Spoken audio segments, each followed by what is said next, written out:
All right, Bigfoot Society, welcome back to another episode of Tales from the Comments. And we've got some crazy ones to go over today, a week's worth. I'm also going to throw some letters in there, some emails that really flesh out episodes that you've just heard on the podcast. And this happens every time I release an episode, and then people send in crazy follow up stuff from the same area. You're not going to want to miss this episode. So let's go ahead and get started. I always like to put in some interesting, encouraging comments I get. Sometimes I get some of those. This is from Emily. Hope I'm pronouncing your name right. Shout out from a Swedish subscriber. Love this channel and listening to everyone's encounters. I imagine most of us watching are just trying to understand what we've experienced ourselves. Looking forward to more episodes. Keep it up. Thank you so much. I just want to point out that Emily is also a YouTube channel member. I can see that by the cool little mark she has, or the mark by that this user has by their name. And thank you so much for supporting the channel by becoming a YouTube channel member. You get to have episodes early and ad free. I really appreciate it. Let's move on to the next. Another one that I get a lot of, an episode that people love to comment on, is a 4-year standoff with Sasquatch in Rainier, Oregon. It's an incredibly popular episode. I believe we're over 100,000 views on it now. And if you're not subscribed to this, you need to stay tuned because there could be more information coming. Cross your fingers on that, on this one, Bigfoot Society. We'll see. But there could be a few comments from this episode in this Tales from the Comments. User Sid comments, I would live just a few miles from that property. I doubt the Squatches are still around. And I've seen no sign of them in the woods here. I doubt there's enough for them to eat here anymore. That's an interesting viewpoint. You look on the map, it looks like there's plenty of woods, but there's also a few houses. And I'd be curious, listeners, if you think there could be still Sasquatch in the area where a 4-year standoff with Sasquatch in Rainier, Oregon takes place. So do me a favor, listen to the episode if you haven't already, and then take a look over on Google Maps, do some research, let me know in the comments if you think there could be Sasquatch still there. Here's an interesting one. This is from The Terrifying Story of a Hunter Found Mangled Below This Tree. One of our more popular ones on Bigfoot Society. People always like to comment on this one as well. User Michael says, I lived in Alachua County, Florida, and heard stories of the swamp ape from my sister's boyfriend's stepdad. And he was a big dude, over 6 feet big, old guy who did construction. And it scared him. There was a few limestone quarries out there that were near his house and thick woods. Me personally haven't had well seen. I've caught a whiff of them going swimming in the quarries with friends. It spooked me, but at the same time, super curious. That's interesting. At the time that you're hearing this, we have just heard a very interesting encounter with a swamp ape down in South Florida a few days ago. But if you've also run into the swamp ape down in Florida, I'd love to hear about it. Go ahead and put your swamp ape encounter stories on the comments for this episode. I know there's a ton out there, and we really haven't gotten a lot here on Bigfoot Society yet. Moving on. Here's an interesting one, and this is one of those ones where I would love to hear more. So, friend, reach out to me, bigfootsociety@gmail.com. User Stick says, yep, heard them sounds last night. Now, here's the trick. If you remember this episode that the comment is on, Bigfoot Encounters in Tennessee with Elijah Henderson, you'll remember, excuse me, what Elijah is talking about. And he's talking about some recordings that he made where it sounds like a Bigfoot is almost doing donkey braying sounds where there's no donkeys in the area. It's an incredible episode. If you've not heard this one, you need to go back and listen to it. But user stick, if you've heard sounds like the sounds in that episode, please reach out to me, bigfootsociety@gmail.com. I would love to hear more about what you've experienced.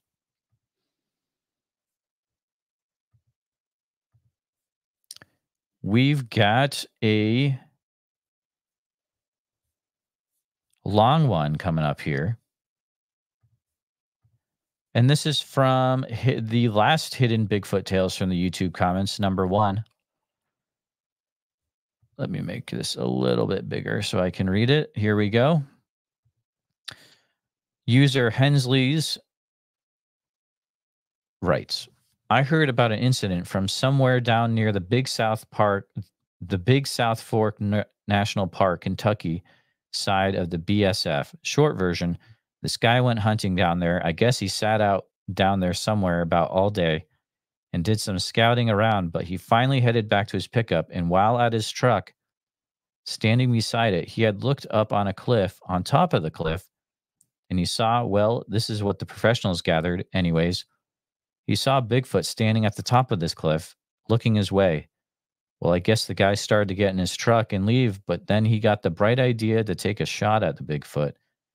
And evidently, he hit the thing pretty good, and it fell off the cliff well before he could get very far from his truck to look for it. He started hearing these growls and howls and tree breaking, just all kinds of noises from all around him, and the noises kept getting closer to him. So he turned and made a dash for his truck. He had the door open, just about to climb in, and whatever grabbed him pulled him out.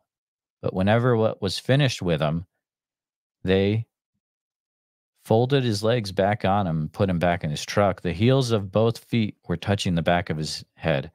Anyways, like I said, whoever found him called the authorities, and they were the ones who gathered what happened to him. Besides, there were barefoot tracks, all sizes around his truck.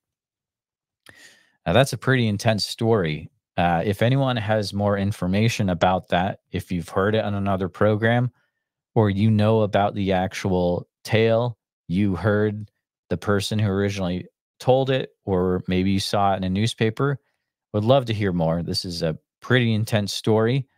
So go ahead, please put that in the comments, or if you don't feel comfortable, you can always send me a Bigfoot Society email. Send me an email, bigfootsociety@gmail.com. Here's a comment. This will be a fun one to address. We were chased out of the Iowa woods by 4 Bigfoot. User says the commercials were agonizing to listen to. I hear you, friend. Here's the thing, and I'm going to soapbox for a minute. Yeah, some of these do have a lot of commercials in them, and this is the commercials and ads are the only way that I am able to take this podcast full time, which is the goal, right? And I'm getting closer. I'm about halfway to the goal of going full time right now. If I didn't have ads in my YouTube channel, that would not be a possibility at all. So if you would like to hear Bigfoot Society without ads, there's 2 ways to do it. You can go to the YouTube channel and you can join the YouTube channel and get episodes early and ad free, or you can go to patreon.com/the Bigfoot Society and you can join for both are very low amount per month, and you can get episodes early and ad free. So that's the way you're going to get around the commercials. And that's why I have them in. So thanks for caring enough to put that in there for me. Let's head on. So here's an interesting comment from a short that I put up from my episode with Steve Berg back on episode 238, Bigfoot in Nebraska. User Scott says, I cannot prove this, of course, but I may have seen a Bigfoot north of Minden at the end of a non-maintenance road back in 2014. Well, Scott, I would love to hear more. Please reach out to me at bigfootsociety@gmail.com. It's very interesting.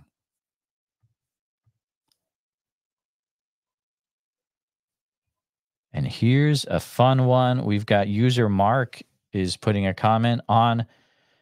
I knew without a doubt it was a pterodactyl. The episode about a gentleman who saw a pterodactyl along Highway 80 in Iowa. User Mark says, about seeing a pterodactyl, did you know they have been seen in South Carolina too? And a school teacher reported seeing one. About 3 years ago, I was driving with my girlfriend near a hydroelectric dam, and we both saw this large, weird looking bird flying low. We looked at it and thought it could be a blue heron or a pelican, but there are no pelicans in this area. And as this thing glided out in front of us, we noticed the long head and the wide, leathery looking wings. And I said, that's a pterodactyl. She saw it too. There are no large birds that look like this thing did, and that pointed long head was a dead giveaway that it wasn't a normal bird. I know it sounds crazy that they said the coelacanth was extinct, and it's not. That's very interesting. If you've ever seen a weird flying bird or thunderbird or pterodactyl, go ahead and put that in the comments.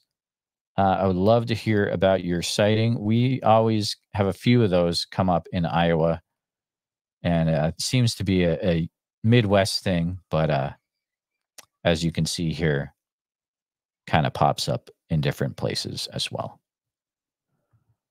Here's a fun one. This is off of a post I put out. Posts, have you had a face-to-face encounter with Bigfoot, Dogman, etc.? User Killsy786 says, UFOs over NORAD, apparitions in nearby Helen Hunt Falls, flying humanoids in Crestone, Sasquatch prints in Florence, tree structures in Pike National Park, and a ghost in my house, all in Colorado. That said, they're mostly relatively short stories, but also know a ton of stories from southern Colorado locals who have had Sasquatch, Dogman, Skinwalkers, UFOs, and ghost stories from here. Well, I would love to talk to you. If you could do me a favor and please reach out to me at bigfootsociety@gmail.com. That sounds like one great episode with all the things you've experienced and all the stories you've heard. And I would love to have a chat with you on the podcast. If you're interested, please reach out to me. You know where to find me. Also, before I forget, the Bigfoot Society now has the BFS phone or the Bigfoot Society phone. I'll have to think about what I want to call it. But you can text or leave a message at, I have an actual phone for this, 515-809-0165. Get a pen or pencil, write this down right away so you can text me when you have something going on. You can text me right away, 515-809-0165. Write that down, guys. Put it on your refrigerator. Send me a picture of it. Here we go. Here's a comment from our old friend Swamp Dog. And this is from the episode, Is Bigfoot related to the giants of the Old Testament of the Bible? Swamp Dog writes, I've been thinking about this. I even showed a friend of mine this podcast. He's from the Lenape tribe of New Jersey. We both agree it sounds like a skinwalker. Demonic sounds. You should research that area with the natives. Honestly, when he heard that, he was like, skinwalker, shut that off. Just be careful. Bigfoot is not the only things out there. Just saying. Well, I think you're absolutely right, Swamp Dog. Bigfoot is not the only thing out there. And we may be going into different areas, different topics. I know in the past I've said that this is a Bigfoot only podcast, but you'll start to see episodes pop up of maybe topics that have intersecting themes to do with Sasquatch. We can maybe make our horizons expand a little bit. We'll see. Here is a comment. And because of the way that I took the screenshot, I'm not sure what video this is from. I think it's from the Is Bigfoot related to the giants of the Old Testament of the Bible, but we'll have to just see. This is from user Justin. Also, I'm Chippewa, and what I can tell you is that I'm not sure what native language that is. but that is definitely an old native language. I'm almost 100%. And you can go to almost any res. They are common on the res, just part of our culture, but we don't usually go looking for them. They are a type of person. They return to the forest and evolved more wild, where we evolved in the opposite direction. They're never alone. When you hear them get down on the ground and look, you can see them easily, like that they think that they are not visible if they stay still, because their hair almost changes and blends into whatever they are around, making people think they disappeared or just vanished. Advantages of having a clear hair shaft. Listeners, if you think that's the idea too, what's that is going on, if you've seen a Bigfoot that is almost see-through or has hair that helps them blend in, or almost a predator effect, let me know in the comments. Let me know what you've seen. Maybe it'll be what was seen at the end of the documentary Missing 401 The Hunted. Let me know. Here we go. This is from the video, The Sasquatch Killing Fields of Hatcher Pass, Alaska. User Joel writes, somebody needs to investigate up there. I agree with you. I think there are a few people investigating up there for sure. A user also writes, I saw Big at North Lake on Highway 12 in Colorado up the river. This hairy man looked like Brock Lesnar, but 4 times bigger. They're really out there, and it's sad that the government keeps it hush because they don't want to freak the people out. Now, that's interesting. And thank you for your comment. If you think that the government is keeping the Bigfoot hush, also Dogman or anything else, put it in the comments. Let me know, what evidence do you have that the government is keeping things like Bigfoot hushed up, or maybe they're keeping some hidden at a base. If you have any evidence, let me know. And if you can't put your evidence out in the open, again, call the Bigfoot Society phone or text me there, 515-809-0165. And that might be a more safe way for you to contact me. Here's a few interesting comments. This is from let me zoom in a little bit here. This is from a short I did, which was Intense Georgia Bigfoot Encounter, which is a clip from my Matt Pruitt episode. First user, Nuffin, sorry.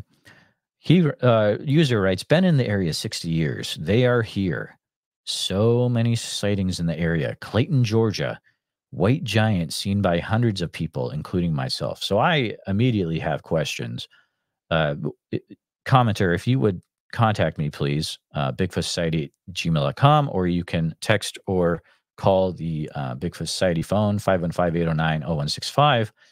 I would love to hear more about all the sightings you've had around Clayton, Georgia, over 60 years of a white giant that's been seen by hundreds of people. I would love to hear more about that.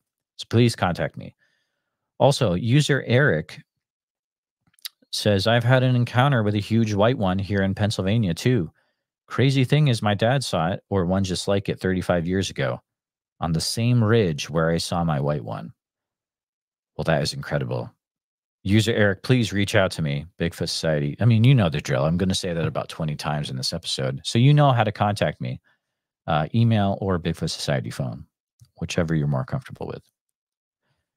Here's one that's a little bit longer, so get ready.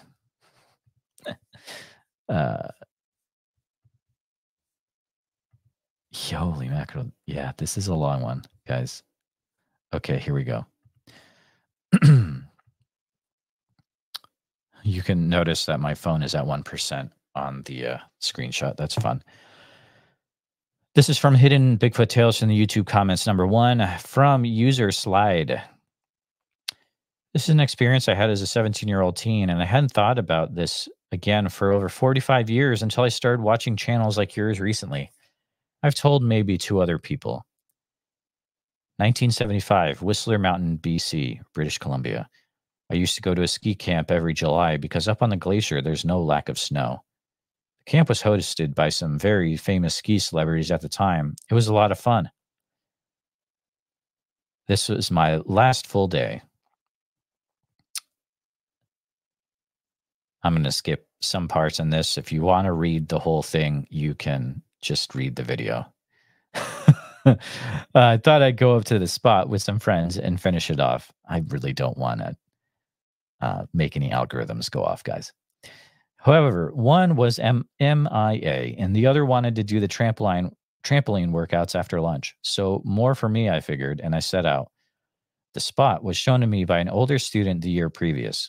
Walking on one of the fire trails, you descend to a ridge where there was a huge granite boulder jutting out over a cliff with an amazing view. It was about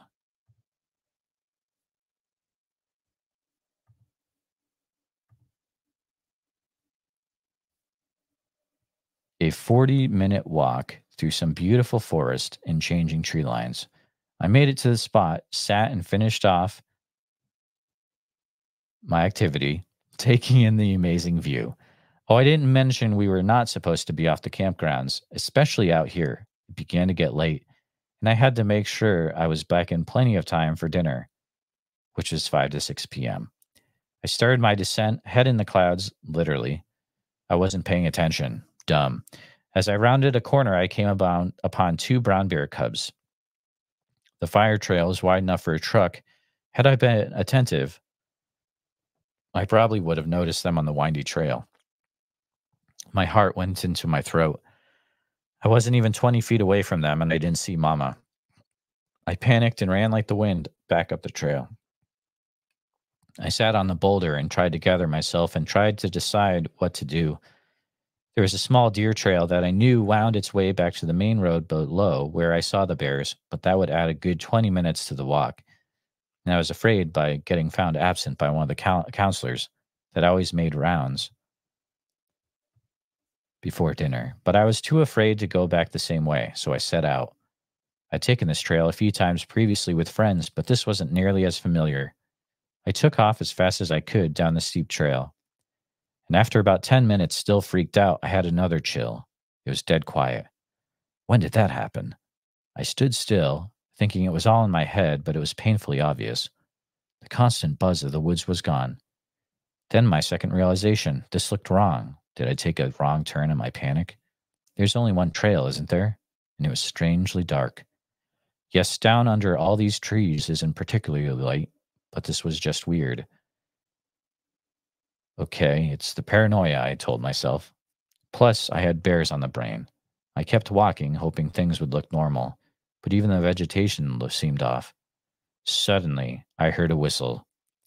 I looked back up to a line of trees on the steep embankment and thought I saw something. And after a few seconds, I figured it was my imagination and turned to walk again, when I heard the whistle again. Only it wasn't like a whistle. It was like an old man's wheeze, or even, if you could whistle with your vocal cords, is the best way I can describe it. Now, I know I saw somebody behind that tree. One of my friends had come to join me and was trying to freak me out. Wayne? Wayne? No answer. I turned to walk again, and then I heard it. Hey! I just knew I was busted. That's when I saw it. Or did I? I turned to walk after standing and staring for what seemed a solid minute. I heard another whistle. I turned again, only now I was convinced it was one of my friends, because a counselor ranger would have made themselves known. I started walking that back up, relieved. Then I saw something big, really big, but it was easily 12 feet off the ground behind the tree, and I caught barely a glimpse. It was a bear climbing the tree. I turned again, and that's when I saw something I'd never been able to process until recently. They, moved silently in the thickest imaginable brush across a trail in the blink of an eye. The brush itself barely moved. It, or they, covered 20, 30 feet in maybe 1 second. Huge.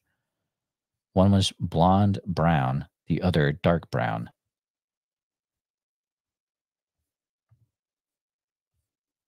Bears. Hey! Then incredibly loud bang, like two trees crashing together. Except I felt it all through my body. Freaking, I started running in a blind panic down the trail, and suddenly I was on the fire trail, birds singing, insects buzzing. The sun was filtering through the trees, and everything looked normal again. I went to dinner, but didn't eat Weird for a 17-year-old, and was glad to be leaving the next day. For 45 plus years, I always summed it up to a bad bear experience. Not until on one of these channels I'd seen comments about spider walking and moving silently through brush. Today, I wonder, I couldn't make out features or see a whole anything. If somebody dragged a fur rug up from the back of a Jeep, that might be a good description or explanation of what I saw. But brown bears were what I've assumed all this time. Not even sure if this is a Bigfoot encounter or just an overactive imagination from a scared teen. The bear cubs pretty much straightened me out, to be honest. So that's interesting. Not necessarily a Bigfoot encounter, but something happened.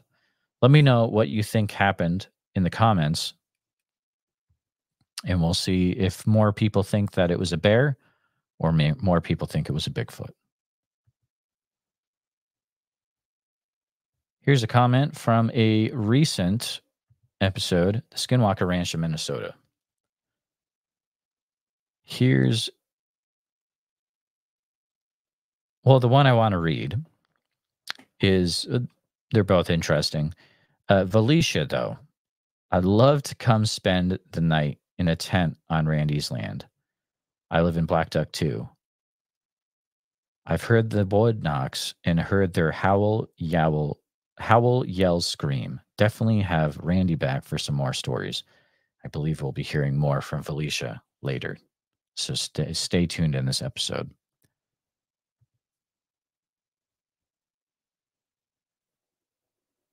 We've got some, I will just want to read a few more nice comments from Horrifying Hairy Man Encounters of Alaska with Fred Roll. This is a great episode with Fred. Of course, you probably already know Fred from his channel, Subarctic Alaskan Sasquatch.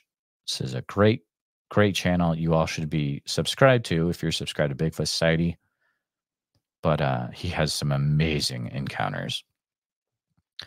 User Simon says, I listen to Fred on his show all the time. Love the bloke. Big shout from Bristol, UK. Well, thank you, sir. That was very nice of you. User Builder says, I don't know how I missed this channel before. What an absolute little gem. This is up there with Sasquatch Chronicles. Listening every night now. Great stuff, lads. Subscribed. I appreciate that. I really appreciate you all listening, and I get a lot of comments how people listen every night. I try to release an episode every day. If there's a day where I don't, it's because I didn't have anyone contact me. I usually have someone contact me, and then I try to set an interview up with them same day, quick turnaround, but it makes for some amazing episodes. So make sure if you've got a Bigfoot encounter or you know someone who does, please, again, email me at bigfootsociety@gmail.com or send me a text or call the Bigfoot Society phone at 515-809-0165. There's a few emails that I have the approval to read. I'm going to go ahead and share those with you right now. This first email is from user John. The subject is Togwadi Pass, Wyoming. Mr. Byron, guys, Mr. Byron's my father.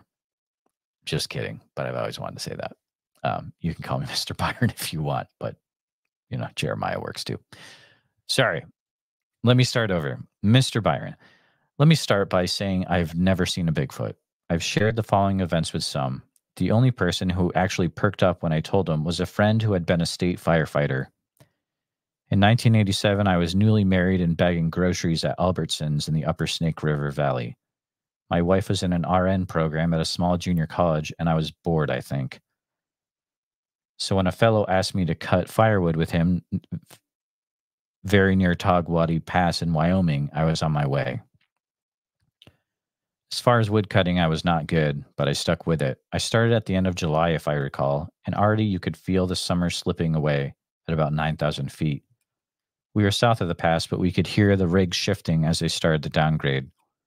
The first incident probably happened in the beginning of August. We had a female moose with a calf wandering around the area, and being open range, Herefords were scattered here and there. I'm not quite sure what that reference means. If someone could let me know in the comments what Hereford is. Though grisly warnings were posted, a forest ranger stated one had not been seen in a decade.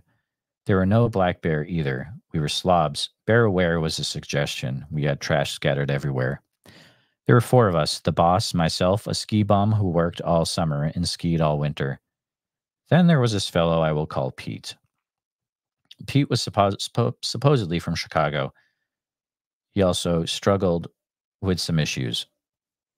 We had a vintage 50s teardrop trailer we stayed in, but not Pete. He slept in the ocean. He slept in the open. He would throw a tarp on the ground and sleep like a baby. One morning, we all stumbled out of the trailer. There was no Pete, just his tarp, so we started calling. Pete was 15 feet up a lodgepole pine. He was wrapped up in his bag. He claimed the moose had run him through camp. It scared him, and he went up the tree. The moose never entered camp. There were no imprints, but when we saw the moose again, she did not have a calf. Maybe a week later, Pete, the boss, and the ski bum went to Jackson for the evening. I forgot why. Groceries, maybe? And they decided they would stay over. Wyoming is a large state, and it was 2 hours one way, so off they went. I was going to cut wood and load the flatbed Dodge that carried 6 cords. It was big. I was cutting wood about noon when over the noise of the saw and through the mufflers, I thought I heard a scream. That stood me up. I still wonder if it was being alone in the mountains that spooked me somewhat. I turned off the saw, looked around, and my first thought was a mountain lion, but nothing. I stopped for lunch and started again. About 4 p.m., from what I can remember, I was cutting in through the mufflers and the saw. I thought I heard a second scream. Saw off, mufflers off, not a thing. So I called it a day. It was cooling off. Shadows were heading my way. It was time for armor can stew and a Coke. I sat, ate, relaxed, probably started a small campfire. I read. About 10 p.m., I went to bed and turned on the AM radio. This I remember fairly clearly. I listened to the Giants on KNBR. I picked up Saskatoon. It was August, and they were expecting snow flurries. Then a different channel and a woman asking a talk show host if she should have one last fling to sow her wild oats. The host gave her good advice. Do not do that. One amenity of the trailer was the camper was rusted out along the frame in places. When the lights went out, field mice crawled in and hunted for crumbs, etc. They squeaked and scurried. This is important to know. I fell asleep, and I woke up in the early a.m. It was dead quiet, no mice, no outside noises, silent. I then noticed the sound of something approaching the trailer. My first thought was a grizzly bear. It was headed my way with purpose. It was coming down from an incline toward the trailer, and I was worried because of the empty stew cans, eggshells, half-consumed cans of Coke laying around. I had a small caliber rifle, and I was going to reach for it when I noticed the visitors seemed to be two-legged. I could just tell. It sounded like it was marching, and that's the first I thought of that adjective. I turned and grabbed the rifle. As I did, the trailer creaked. Whatever was outside stopped dead in its tracks. Half thinking it was a grizzly bear, I kept going over scenarios of how to get into the cab of the Dodge. This was in case it was a bear, and I tried to get into the trailer. I was also getting uncomfortable, how I was sitting up for an undetermined amount of time. I slowly repositioned myself, and the trailer creaked again. The visitor outside broke toward the way it came, and within moments it was out of earshot. Slowly, life returned. Noises outside started up. Mice began squeaking and tapping around the trailer. I could have looked through the curtains to see what was out there, but I could not do it. I could not pull that curtain. I fell asleep when the sun came up. I slept until 10 a.m. I grabbed the 22, poked my head out the trailer, and walked to the front of the trailer from where the steps came from. There were depressions in the field grass. The steps stopped right at the grass-dirt separation. The trailer was parked under pines, so the field grass did not grow there. I followed the depressions in the grass. I remember them being big, and the distance between depressions were a lot farther than I could step, jump, whatever. Plus, the grass came to my knees and probably waist in places. At 5'9", walking was a bit tough, let alone running up the hill incline. I came to a small stream of running water. I noticed that I had to walk right down to the bank of mud to jump across. Looking up, the depressions went from halfway down the grass to the other bank about halfway up. Getting to the top, I went a bit further, but the steps led to a dense grove of lodgepole pine. Falstaff was right. Discretion is the better part of valor. So I went back down the hill. It was more of a slope. The fellows returned. I caught hell because I had not cut or loaded much wood. I showed the boss the depressions in the grass, told him what happened, and he said it was a steer. And that was the end of that, so I cut and loaded wood all day. Into September, the weather changed. Misty, cold, drizzling rain. Other than Lake Tahoe and Wyoming, Idaho skiing, I did not spend much time at 9,000 feet, but it was cold in early fall. The boss and I were walking a forestry road to see if any piles of lodgepole could be cut up. There were bulldozing areas due to a beetle. To our left, probably south, in quite a dense and large stand of pine, we heard a very large crack. Some type of probably fairly thick branch had been snapped. I thought it was an elk immediately. The boss fairly seriously told me to pick a tree. We both had 22 rifles, but those are useless versus a bear, so we kept going, but keeping our eyes on low branches. A few minutes later, another snap really caught our attention. This spooked the boss. He was much more concerned. I thought we stood through one more crack snap and we headed back to camp, boss leading the way. He had to know it was not a grizzly or black bear. I think within the first day or two, we headed to a different location. It started snowing heavily the first week of October. I went back to school and finished an AA degree at the little 2-year college. My wife became an RN. We moved to Utah, and then I read my way to a Bachelor of Arts in History and a minor in Philosophy. I still know where the forestry road is. I can find it on the forestry maps. My wife and I drove by the opening to the road 20 years ago, but stayed on the state highway. I would like to return and walk the area. I'm sure it's changed. I did not see any of them after we went our separate directions. I still think of Pete up there in that tree, wrapped in that sleeping bag. I wonder about him the most and hope he ended up okay. I apologize for the length. Sincerely, John. It said there were some letters coming later from Valicia, and here they are. Valicia has given me the okay to share these letters. Hello, you said to contact you. I'm Valicia from your YouTube comments on Randy's video. That's the Skinwalker Ranch of Minnesota. Last night. I'm the one who lives in Black Duck also. I don't really have any cool stories to tell. Never seen one, only heard them. My father, who lives 2 miles away from me, has heard weird growls and howling a few times on his property. No weird stuff like Randy has, LOL. Although I believe all the woo-woo stuff he's talking about. My husband grew up with his son that passed away a few years ago. I've never met the guy personally. I've heard some stories from the locals about seeing a white Sasquatch crossing the road in front of our house from 2 separate occasions and 2 different people. The resort I work for about a quarter mile from my house has had giant footprints in the snow coming up to their cabin windows before.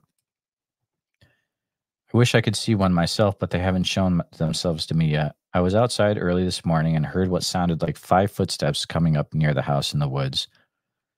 Then 10 minutes later, it sounded like something very heavy dropped out of the tree and ran away. 2 seconds later, my husband woke up and let the dogs out to potty for the morning. I don't think it was a coon.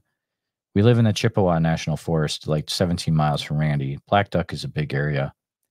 He's talking about state land. There are like 6 state forests and a couple of national forests in the area spanning miles and miles from Bemidji to Duluth. We're on the northern side of Ojibwe Leech Lake Reservation. Randy might be talking about the Pine Island State Forest, which is north of the Chippewa National Forest. There's plenty of jungle out here for them, that's for sure. I'm planning on going a Sasquatch hunt on October 7th with the... I'm probably going to not put that in there. I believe they're going to check out the Remmer area, but not positive yet where the site is that we're going. I'll definitely let you know if anything interesting happens. I've talked to some folk who live on the Red Lake Res about 40 minutes north of me, and they say people have Bigfoot experiences all the time around there. That was the 26th at 7 a.m. At 8 a.m., I get another email. Hello again, this is Felicia. Completely forgot to tell you about another incident because it wasn't near my property, but actually a couple hours northeast along the Alberta-Canada border about 20 years ago. My family had rented a houseboat for a week vacation up near Crane Lake, Rainy Lake area. There's miles and miles of waterways, islands, and beautiful forested area. I believe it's Voyager National Park area. Anyway, we had stopped on an island to camp out one night. The island was maybe a quarter-mile wide, forested with rocky cliffs, etc. We parked the boat at this amazing small sandy beached area with about a 50 to 60-foot rock cliff immediately on our left. As the sun went down, we were on the roof of the boat, hanging out, drinking beers in the hot tub when rocks started to drop in the water on the cliff's edge. A rock here and there, or what sounded like rocks hitting the water. My brother said it was a beaver slapping its tail, and we continued our conversation. Then larger splashes and larger until it sounded like boulders hitting the water from on top of the cliff wall. Once in a while, we could see a splash, but it was too dark out there to really see anything else. Mind you, there's no beaver houses we looked. And this was boulder-sized rock splashes. I knew something was up and thought Squatch for sure. But my brother kept saying beaver, even though he couldn't explain how loud this was. He doesn't believe. He's one of those guys that say, I've been hunting my whole life and never seen one. Anyways, my folks go to bed, and my little bro and I go start a fire on the beach to chill out for a while. The beach was only 15 feet of sand, then straight to thick brush and forest. We were on the edge of the forest beach line. Once in a while, we'd hear a twig snap or what sounded like rustling in the brush not far from us. We thought probably like a coon or something. After a while, we let the fire die down to go to bed. Just coals remaining as we sat there. Could hardly see any firelight. We hear a snap coming from what sounded to be very close in the brush, maybe 20 feet from us, and we stopped to listen. Then, all of a sudden, something huge charged at us, and it sounded like a freight train coming at us through the brush, snapping everything in half, making its way through. I swear it was about 10 feet away, but the brush was so thick. It was so dark we couldn't see anything. As soon as we heard this, we both jumped out of our skins in our chairs, and my bro grabbed a log from the fire pit and held it up like a baseball player, ready to swing at whatever's coming at us. It seemed to come right to the edge of the beach and brush line. I ran behind my bro and used him as a shield. Nice big sister. Then nothing. The crashing immediately stopped, and we listened intently for any sort of noise, standing frozen stiff in our spot. Nothing, no sound. Couldn't see a thing, too dark and too thick a brush.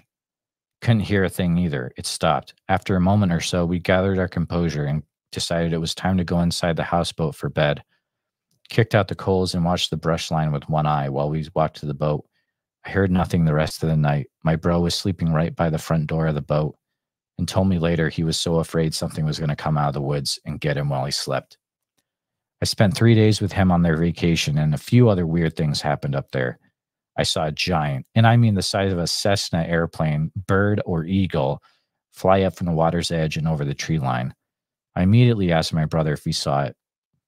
This was the same day as the bluff charge that happened that evening, but he didn't see it. It was facing the other way. My father and I also had what sounded like bird whistling. The end of a tune I would start, it would finish the tune. And yeah, it was the Close Encounters of the Third Kind theme song. Seriously. I'd start the whistling tune and something would finish it perfectly.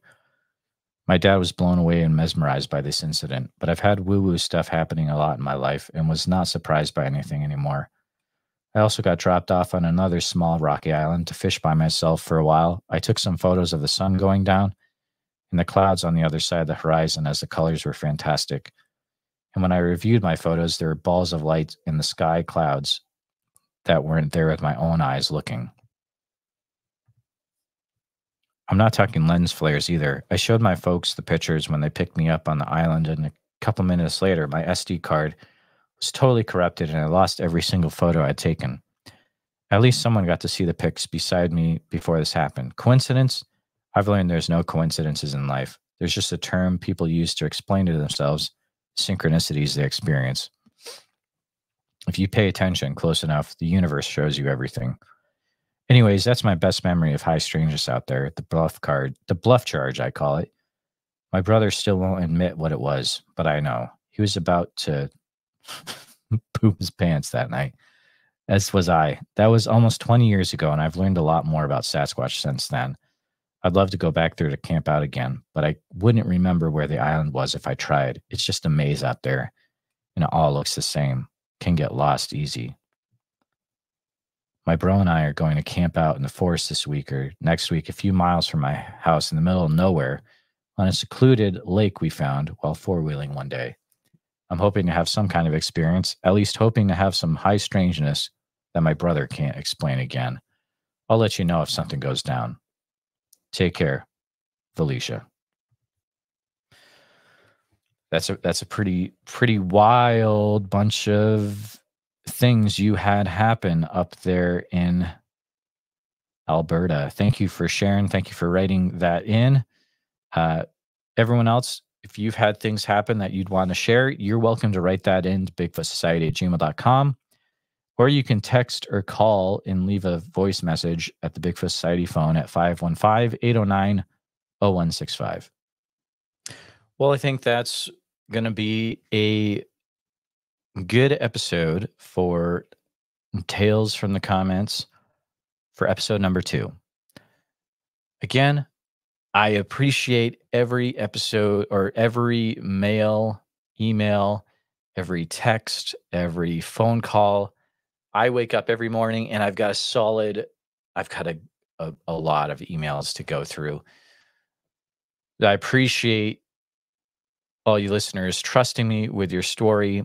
Please feel free to send me what you've experienced or any observations you have about past episodes or any things that you know about the same area that would help fill in the stories that you've heard. Again, you can send me an email with any of your information, bigfootsociety@gmail.com. Send me a text or leave me a voicemail, 515-809-0165. If you do that, let me know in whatever you're sending me. 1, if I can share it on the show. 2, what name you want me to use.